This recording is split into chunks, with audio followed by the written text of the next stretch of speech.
봅시다.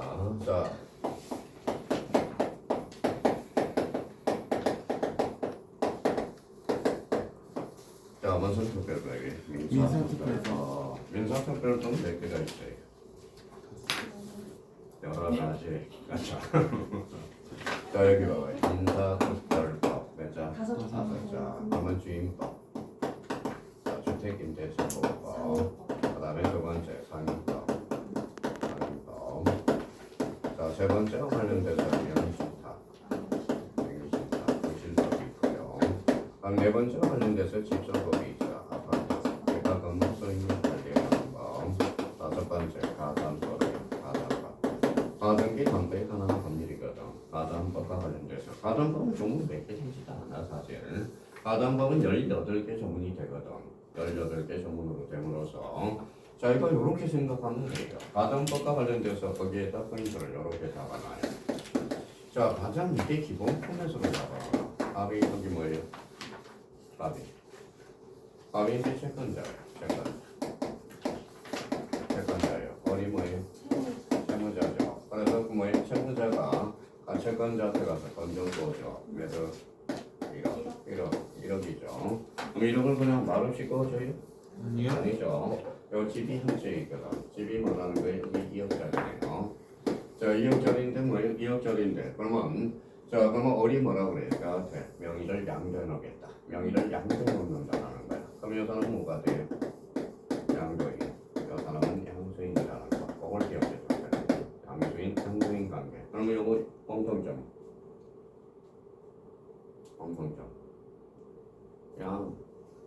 양도목으로 나와요. 이게 바로 양도 담보예요. 여기에다 가등기를 넣으면 가등기 담보가 되는 거야. 무슨 말씀인지 아시겠죠? 전형적인 예야. 그런데 명의만 이정한 거지 완전히 소유권이 넘어간 것은 아니라는 겁니다. 그러면 요거의 관계에서 요 관계에서 뭘 알아야 돼? 요 관계가 자 1억이 커요? 2억이 커요? 2억이 커죠. 그러면 여기 보면 뭐예요? 어떤 가담법의 적용이 대상이 된다는 거야. 이쪽으로 가면 가담법의 적용 대상이 아니라는 거야. 무슨 말씀인지 아시겠죠? 그러면 요거와 관련돼서 그러면 법적 실행 방법은 두 가지가 있어. 무슨 실행이 있을까요? 사적 실행과 법적 실행이 있어. 그럼 사적 실행은 기속청산이야. 그걸 기억해줘야 돼. 기속청산이 그러면 통상 절차를 우리가 거쳐가야 되거든. 청산기간은 몇 개월이다? 2개월. 1개월이 2개월이라는 겁니다. 근데 요 값이 뭐야? 모르겠다 그러면 어떻게 해야 돼? 자, 경매가 들어갈 수 있죠. 경매가 들어가면 뭐라는데? 똑같아. 누구하고 똑같아. 저 단건하고 동일한 효력이 발생한다는 거. 자, 그러면 기억을 누구 답안지는 잘 모르겠는데 그러면 기억과 관련돼서 기억 위에다가 하나 쓸래요? 자, 말소기준관리. 자, 그러면 저희가 써봐요. 말소기준관리. 지금 말소기준관리를 모르면 안 돼. 말소기준관리를 뭐라 그래요? 소재주의, 즉 석재주의라고 그러거든. 자, 쓸 수 있어요? 자, 써봐요. 말소기준관리. 어디서 말로 해봐요. 그러면 소영 씨가. 봐봐. 자, 가은이가 있고요. 그렇죠. 근저당. 그다음에 강제집행. 그렇죠. 강제경매 개시결정. 강제경매 개시 결정된 넘어가 있어요. 이게 담보가 자, 그러면 6개잖아. 자, 가압류, 권자당, 저당권, 강제경매 개시결정, 담보가등기. 그래서 말소기준 6개 기준을 해야 돼요. 자, 그러면 담보가등기도 무슨 기준 관리가 된다? 말소기준 관리가 돼. 말소기준 관리. 자, 말소기준 관리로서 그러면 기억은 대규시가 한번 읽어볼래? 담보 가등기를 마친 부동산에 대하여 강제 경매가 된 경매가 들어가죠. 그러면 담보 가등기 권리자는 부동산의 매각에서 읽어봐요. 소멸한다 이렇게 되잖아. 여기에서 무슨 권리가 있죠? 읽어봐요. 담보 가등기 무슨 기준 권리? 말소 기준 권리. 소멸한다는 거야. 경매가 들어가. 자, 그러면 저번에 이제 확실히 이야기할 거는 그러면 이 부분에 대해서 자, 그럼 한번 봅시다. 잘 하고 있는지. 자, 봐봐요. 자, 전세권이 있고요. 가압류가 있어요. 가압류. 자, 담보가등기가 있어. 담보가등기. 그럼 어디부터? 자, 얘가 경매가 들어갔다고 생각해봐요. 어디부터 말소 기준관이에요? 전세권. 가압류, 공제, 경매, 개시, 감정비. 담보가등기. 어디가 그냥? 여기서부터 전부 맞아요. 여기서는 전세권 살아남아요. 무슨 말씀인지 아시겠죠? 그러면 여기 이제 돼요. 그러면 저당권이 있고 임차권이 있고 반저당이 있고 자 담보가등기가 있어. 그럼 얘가 경매를 신청했어. 어디부터 말소 기준이야?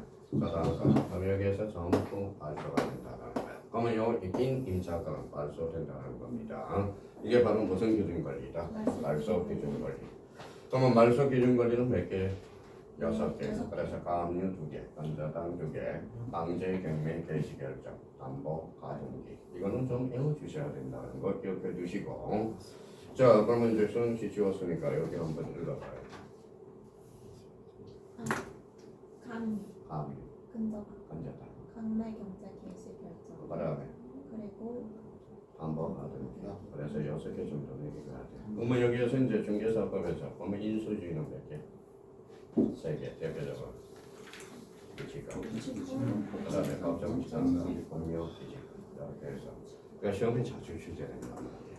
다음 중에 이런 것 중에서 말소 기준 권리로 바르게 묶인 것 아니면 인수주의로 바르게 묶인 것 이거 자주 출제되고 있고요. 그래서 이거 자 유치권 뭐라고 했어요? 유치권 나는 법정지상권 하나는 공유지권.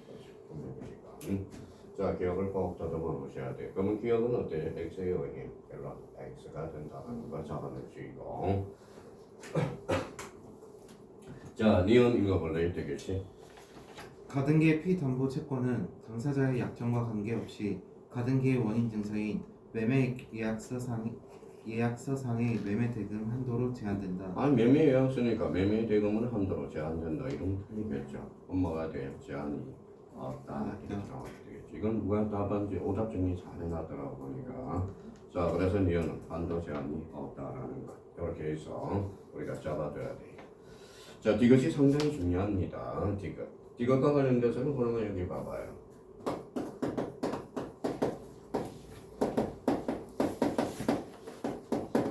자, 가등기하고 담보가등기 같이 달라요.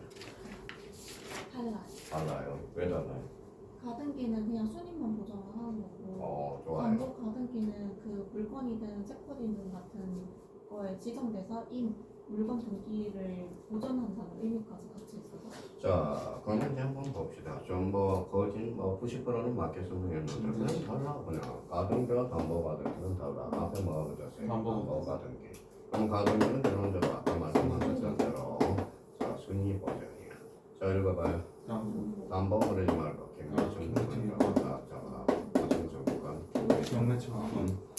자, 경매청구권은 그러면 경매를 받아서 우선 변제를 받겠다. 그래서 우선 변제적 효력이라는 거. 우선 변제적 효력이라는 거. 이걸 우리가 기억해 둘 필요가 있고요. 그럼 우선 변제적 효력과 관련돼서는 이걸 뭐라고 해요? 실체법상 효력이다. 그래서 실체법적 민법에서 배우게 되는 거예요.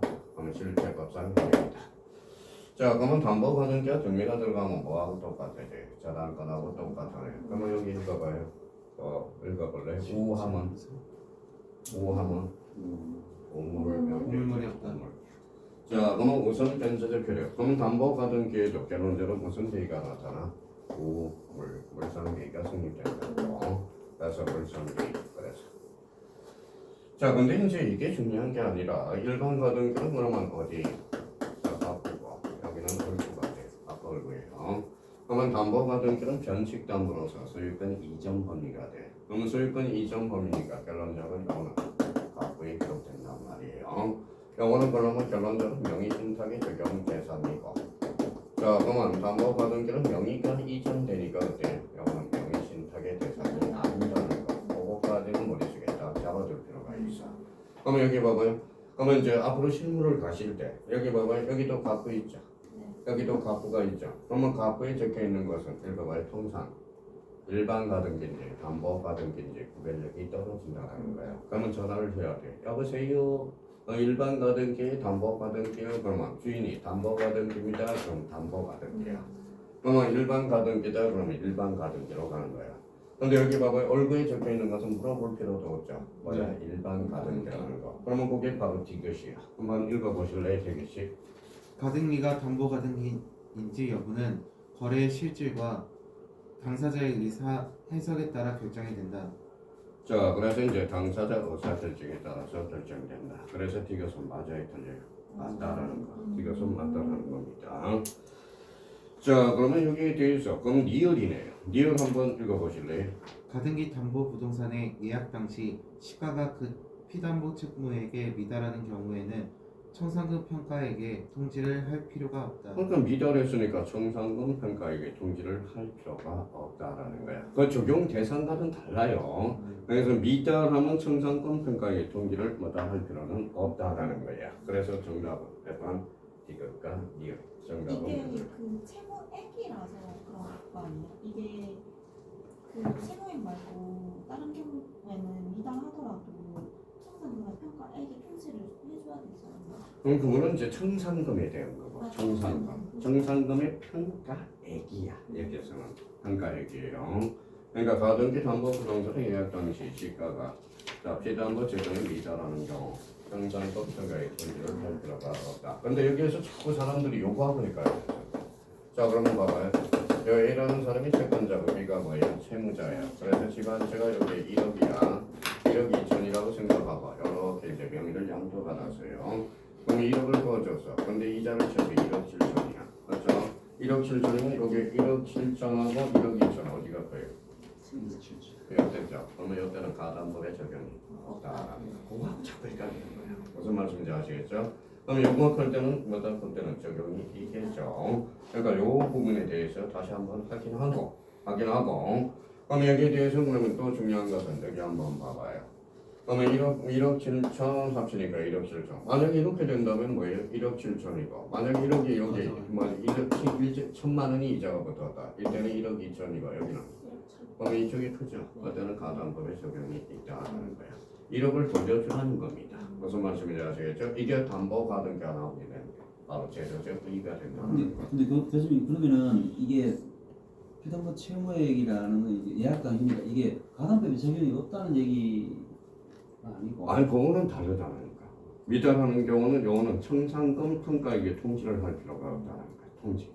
근데 청산금은 뭐라 청산금이 없더라도 통지를 해줘야 되는데 평가에 대해서 미달한 경우. 그래서 여기 이제 리을과 관련돼서 약간의 뉘앙스가 좀 조심해서 따라야 돼.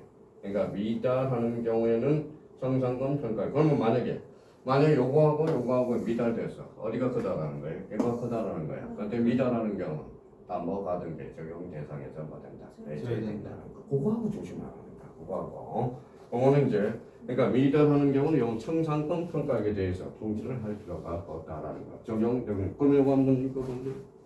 자, 그거 한번 읽어봐. 요거. 네, 여기요. 이런 거는 안 돼. 금전 소비대 자제하게 소비쟁이 되는 거야. 딴 데는 적용되지 않습니다.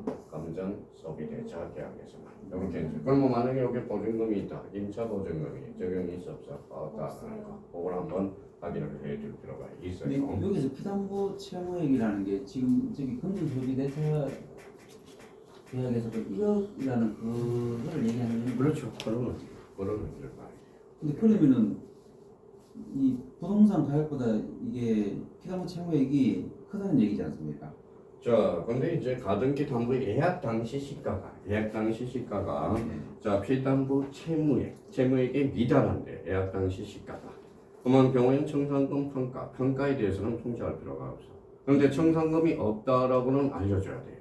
무슨 말씀인지 아시겠죠? 이게 약간 뉘앙스가 달라요. 조심해서 읽어줘야 됩니다. 이게. 저 이것 때문에 한 번씩 헷갈리더라고요. 아니, 채무액이라서. 그렇죠.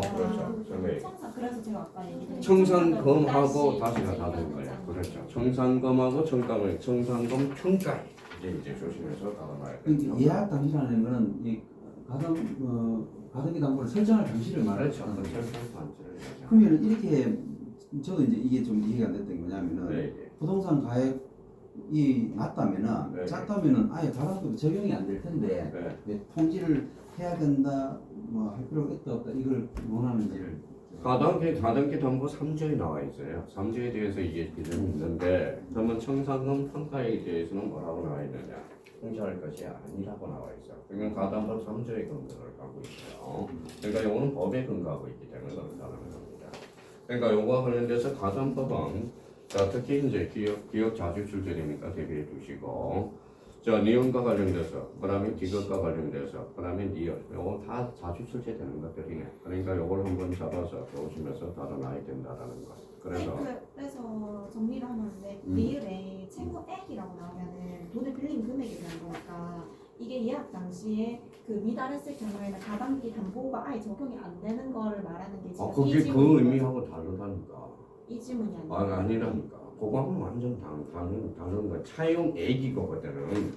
이게 차용액과 이자를 붙인 금액이고, 영어는 시가가 예약 당시 시가가 피담보 채권이 미달한 애시당초 미달해서 그럼 정상금 평가의 통지를 할 필요가 없다. 통지를 뭐하러 해줘? 뭐요? 여기에서 어차피 여기 봐봐 매덕이 1억이야. 여기 7천이잖아. 그러면 이때는 아예 미달해. 예약 당시 미달한 거잖아. 그러면 그러니까. 가등기 담보법이 적용이 안 되는 거예요. 적용은 되는데 나중에 예약 당시니까 이 금액이 또 언제 튈지 어떻게 알아? 그래서 그러니까 평가액에 대해서는 따로 통제할 필요가 없다라는 거야. 그러니까 예약 당시 가액이라는 거죠. 그런데 만약에 여기에서 만약에 요 문제에서 차용액을 만약에 빌렸다, 1억을 빌렸어. 근데 차용액에다 이자를 풀어서 여기 이제 앞으로 금액이 정확하게 있을 때 그때는 뭐라는 거야? 그때는 요게 크면 그때는 청산 그러니까 금으로 그거는 해서 저는 무조건 미달 그렇죠. 그러니까 그거 쪽에는 통제표현이 없다. 이렇게 이제 의미를 잡아봐요. 그러니까 요걸 보니까 어제 이제 우리 실장님한테 보내달라고 그래서 제가 판례를 뒤져봤어. 그래서 어제 밤새서 뒤져봤는데 사람들이 많이 헷갈려하고 있는 부분이 그런 면이더라고. 특히 이은에 대해서 질문이 제일 많이 들어왔고 니은하고 또 하나 뭐예요? 디귿이 아니라 니은하고 니은에 대해서 질문이 제일 많이 와 있더라고. 그러니까 요 니은하고 니을과 관련돼서는 다시 한번 꼭 정립을 해달라는 거 부탁드리겠습니다. 그러면 혹시 리을이 너무 헷갈리면은 채무액이 나오면은 미달시 통지를 할 필요가 없다라고 생각하면 되고 그렇죠. 청산금으로 나오면 그렇지, 미달시 그렇죠. 통지를 그렇게 그 말할 이자 수 들어가서. 있는 없더라도 통지해야 청산금이 높더라도 통지를 해줘야 되고 그렇죠. 그러니까 그걸 조심해서 정리를 해줘야 돼요. 가담법 무조건 2.5점짜리니까 특히 요거 한번 읽을 때 잘 읽어봐요. 저는 지금 감전섭의를 장기하겠습니다. 공사대금 채권은 적용이 없다는 거. 항상 금전섭의 장기하게서 이용이 된다. 그렇게 이제 잡아. 그럼 가등기 담보니까 뭐가 돼야 돼? 등기 등록이 돼야 돼. 동산양도 담보는 등기가 돼야 돼. 안 되죠. 그러면 결론 적용이 없다. 이렇게 되는 겁니다. 그래서 그 정도만 하시면 무난할 것 같아요. 그래서 이 부분과 관련돼서 아주 보니까 많이 헷갈리는 부분들이에요. 그래서 제가 어제 이제 우리가 질문이 얼마나 많이 들어왔나 그래서 잡아봤더니 역시 예상대로 사람이 궁금한 것들은 다 궁금한 거구나. 그래서 인맥은 사람이 똑같구나는 걸 확인할 수 있었습니다. 하여튼 오늘은 여기까지 하고요. 그러면